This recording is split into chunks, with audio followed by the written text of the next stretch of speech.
All right, here we have a video, man. I wasn't even going to show this. This is someone else's dog. It's a friend of the family. His boss's dog needed somebody to train him. He wanted somebody really good, and the competition couldn't measure up. So this is what, like I say, I do private contracts. But like he said, this is a business owner. You know what I'm saying? I don't really get that many individuals unless they play football or basketball or something like that.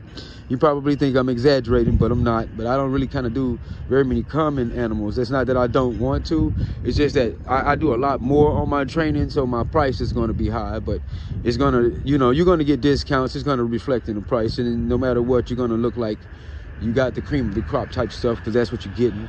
You get so much better than everything else. And so this is like, he's been here a couple of days.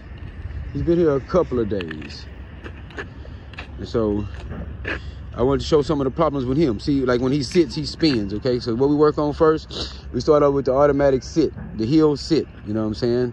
So that's what we on right now. The heel, walk with me, the sit, automatic sit. Every time I stop, she's supposed to automatically sit, okay? And that's just basic obedience, right? And so I'm showing some of the problems that this dog has. He's a flight dog, which means he likes to try to get off the chain and run away. Not necessarily to run away to be away, but he gets out the yard. He might come back in a couple of days, or he get off the leash and he's gone. You might find him in a minute. But he's finna catch out. He's finna run away. So we have us a runner here. So this is what we're gonna do with this runner. And you'll see some of the flight things in his obedience that we're doing, and I wanted to show some of these things that I'm going through with him. As I do the automatic sits, he's starting to do better. I've been working with him for probably about 30 minutes now today. And I finally decided I need to show some of these problems that I was going through with him. And also with the sit, we are teaching the sit stay too, okay? And we are in traffic. We have traffic going on. So, and we do have distractions going on. He's not, on the first day, there's probably no distractions at all. Just me and you talking, trying to find out, you know, what's going on, introducing you to what your new life is going to be like. And then after that, we put real life into everything that you're doing, okay? Soma.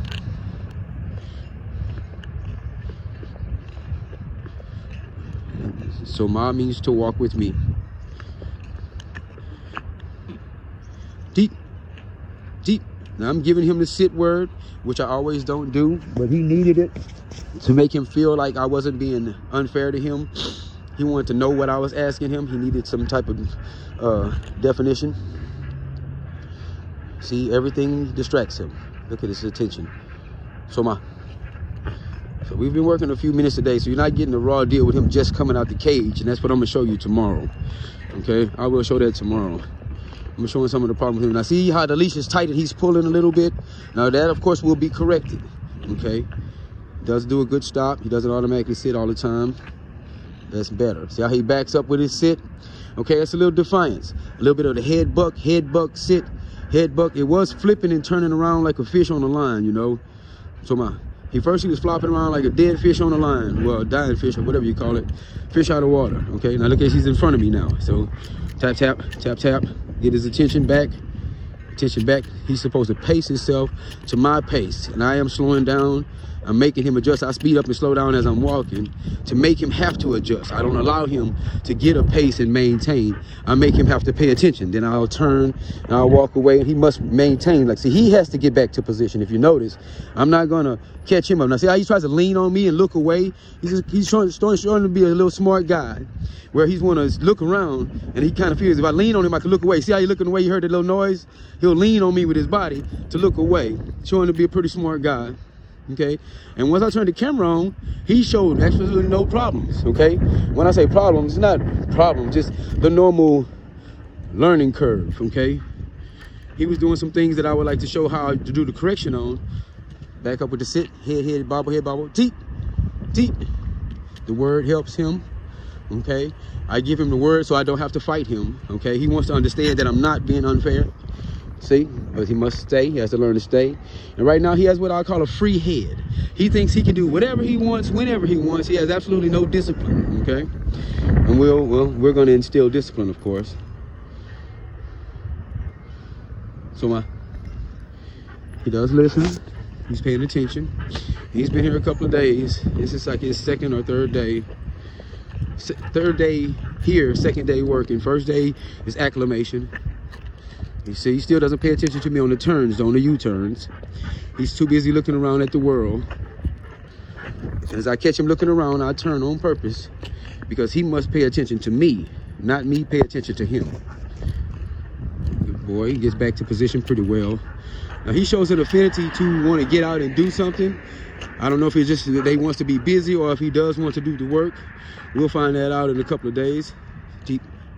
There it goes, the bucket. I didn't get to show a good job of it. And I want to show you how to stop that without freaking out. That it's not as bad as it seems. Because he's a bad actor, and what he is, he's a drama king. He's a guy, he's a boy. So when he gets to doing, because he's used to people letting him go or accommodating him, when he starts to act like he's in pain or you're hurting me or I'm uncomfortable, and I mean, the littlest thing will make him do it now because he's got so much, so much success with it. That shows a bad actor. I let the leash go to see if it can give him some freedom. He doesn't want it. I put him back in the same spot, go back to the sit. Now I'm giving the freedom again. I'll back up from So now with him, I'll put him back. We'll keep doing this until we don't have to, because we're at the edge of the road now. So the walking is over. Traffic. But he's not that close to the edge right now. We'll work our way to the edge with him. But I'll go closer as I'm showing what I'm doing is I'm kind of showing the confidence that he can stand here by me being this direction first. And then at the end, I'll actually be behind him. But at first I'm in front of him because I'm showing the confidence to this. I'm showing that this won't hurt you under the right circumstances, you know, if I behave correctly or properly, XYZ, you know. And so that's why it's a good stay now. I'm at the end of the leash. It's a good stay. Okay. This is the first time I've ever introduced stay to him. So we're actually seeing this live action. This is live, real time. I'm just now, first time I've ever introduced the stay to him. We've just not gotten to the end of the street. We've been doing just the heel and the sit. Now put him back again, stay. First time I use the word, stay. There's a whining. Absolutely nothing's hurting him, but I want you to see how he'll turn into a drama king, just to see if you'll let him go or if you'll stop doing this or that. And I want to show you how some people get fooled by that, and you'll stop doing your training thinking that you're doing something wrong. It's not even you. He's just playing with you. You know, I want to show some of that, okay? I'm going to get him a little closer to traffic. We don't have much traffic right now, but we'll move him closer to the corner. Part of this lesson. His session won't be as long today. At the beginning, it's not as long as it is. We develop the understanding with the attention span. Listen to what I said. I developed an understanding along with the attention span. It must be developed, okay? So I hear a car coming, so I'm going closer to the edge on purpose. When he's by me, he backs up, see him bucking. Car, he reacted to it. Okay, here's another car. Let's see if he gets a reaction to this car. Okay, so far much better. Let's get a little closer. The bucking is on the movement. Deep. I give him a sit word, he sits better. We have traffic. Let's see what he does to this car.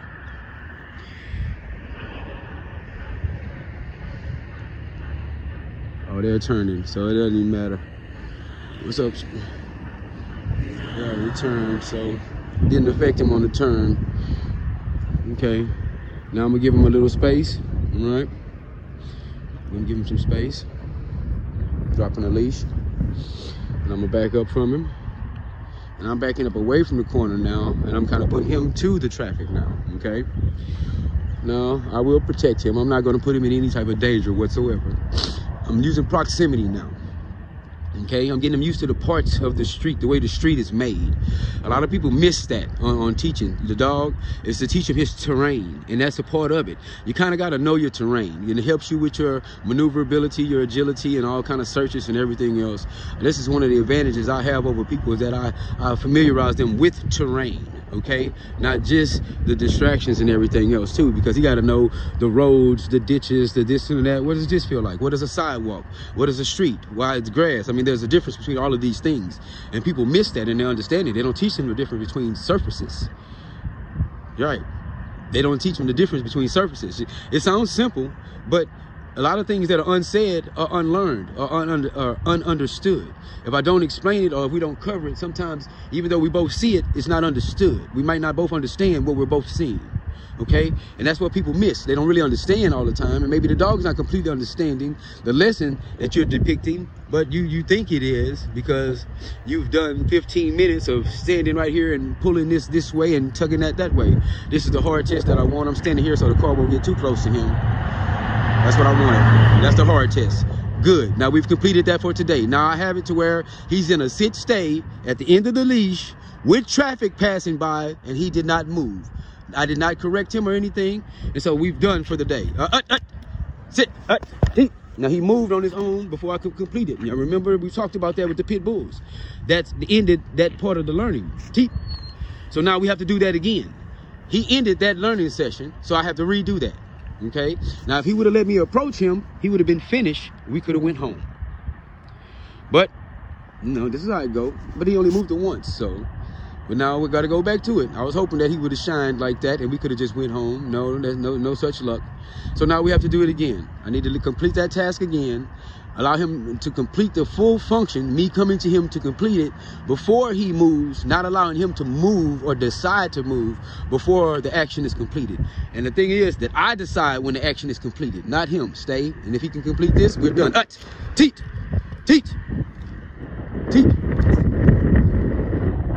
See if he can complete this action. Nope, he didn't. He moved already.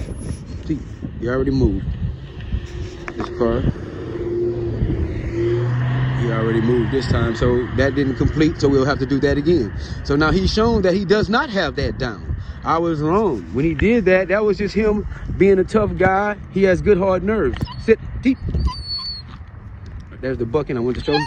But now he's deciding he don't want to sit anymore. He's getting tired of doing the lesson, and that's it too. That's another way we come to the training. When they decide that they're tired of doing what you say, now we have to decide who's in charge. Okay? And that's what we're deciding right now, who's in charge with this guy. He's tired of doing what I said. He's tired of doing the things that I want to do. So now we have to decide who's in charge. And we're out here and there's no traffic coming. So he's extending his lessons as long as he has to, because we could be done. If he either one of those cars, if he'll complete the task, we'll be done. But we won't be done until the task is completed. We'll be out here until he can sit and maintain throughout the traffic. Stay. Maybe he can do it this time. Let's see. Stay. This one is actually going to turn, so that's a good one for me. That's good. No movement. That's good.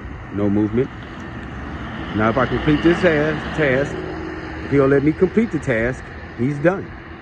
Now that means stay through the cars gone by, and then I must approach, and then we're done. I'll hold him tight for the approach. He's good. Great. Now, Soma. Now we're done. We're going home. So we'll go back down the road now. Now he's only going to the end of the street right now. That's as much as he's doing, okay? Because you have to make it down the road to get down the road here. You don't just get to go do the hard stuff on the freeway and the obstacle courses and stuff like that. You actually have to make it out the yard. This is his first time getting out the yard. This is his first day getting to walk outside of the property. And that's when you're really doing your training, is when you get to leave the property. Right? There he go, backing up on the sit again. We still working on that. So he listens on the walk with me command and the hill command. I'm gonna try to get a better picture of this sit rejection. Automatic sit is on the stop. He's just backing up now. He's not bucking anymore. He's distracted a lot. But he still pays attention, and he's not giving problems. He's not actually a problem at all. He's actually a very good performer. He's doing well. He shows an affinity for the partnership. And so I think he's going to be a really good guy for his family. Right? This is a business owner, and so he has a very, I can't say acquired taste.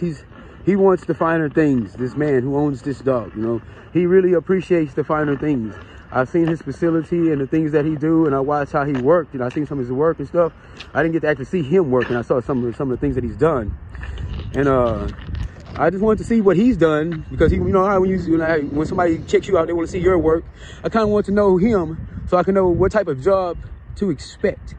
What would he expect from me? Okay? And when I saw his house and the things that he was doing, Oh boy, he was right up my alley. I like upscale folks that want the best of the best of the best, right? And this guy, he's like a Rolls Royce type of Bentley type of guy. Okay, the man who owns this dog, he's like a Bentley Rolls Royce type of guy, right? But he's down to earth, man. He's gonna put on his mud boots and get out there in the dirt with you. You know what I'm saying? So he's a 100 type of guy, what I call a 100 type of guy. Real man, successful man, but he likes the finer things, man. And he wants the best for him and his family, period. Let me say that again. He wants the best for him and his family, period. And he's not gonna take any shorts. You know, when I came to him, I didn't get the job the first day. He you know, gave me a couple of days before I actually met with him and got the job. And I kind of see he has a business acumen to him. You see what I'm saying? He shows an upscale acumen. So I'm really enjoying the partnership with this client. I really like to deal with the upscale clientele. I really love those business associations. And I like to do a good job for those people because it's hard to please the upscale people. You know, if anybody come and doing a $100 training job, they just glad to get anything, you know, because they only spending a couple of $100. They really just want just something done. But with this guy right here, you know, his tab is going to be as high or as low as he wants it to be because he has a desire. He has a plan in mind. He has a way he wants this dog to fit into his family scheme and a way that he wants things to be at his house. And so he's willing to pay to make things be the way he wants them to be and not just accept what the dog is going to do or accept what's going to happen. He's deciding to have the finer things at his house. And you can do that by calling me and having me develop your executive companion. I mean, if you just want a dog in your yard, that's fine, but you're going to have to deal with that. But with me, I'm going to develop an executive companion. And you're going to love him. And he's going to be a family member. He's going to be the best dog you've ever had in your life. So if you want that, you holler at me. Now, he did a really good sit here. And we're back at my property. Sit deep. I'm doing him in more than one language. We'll finish him off. All right, I'll see you guys later.